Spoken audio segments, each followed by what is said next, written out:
gregeting ati lanangku tangi. Terus areng apa? Ayo mek omong ngono tok ora ngopo-ngopo. Kene mek omong. Kene kok diomongke, nek ana tindakan ki rasa diomongke. Betul. Nek tak tindak tenan piye? Tindak tenan ya. Kena pasal kowe. Kowe kok mesti wae ta aku ora ngesus kowe terus ya. Wong iki aku ki alus. Ha iya.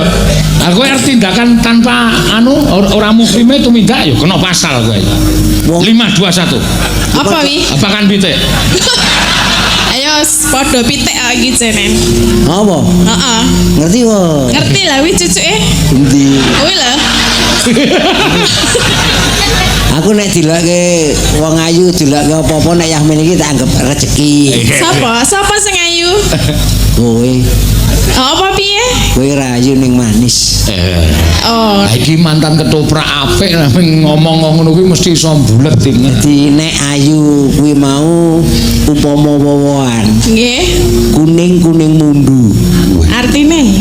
Ketoke kuning mengenke nek dicokot ning untu marai linu.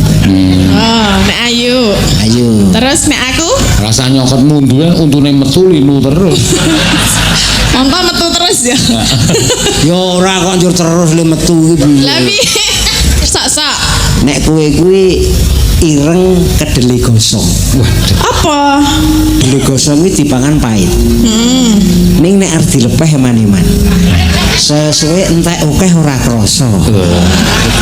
Nek delene semene ya Ya cangkeme sak aku.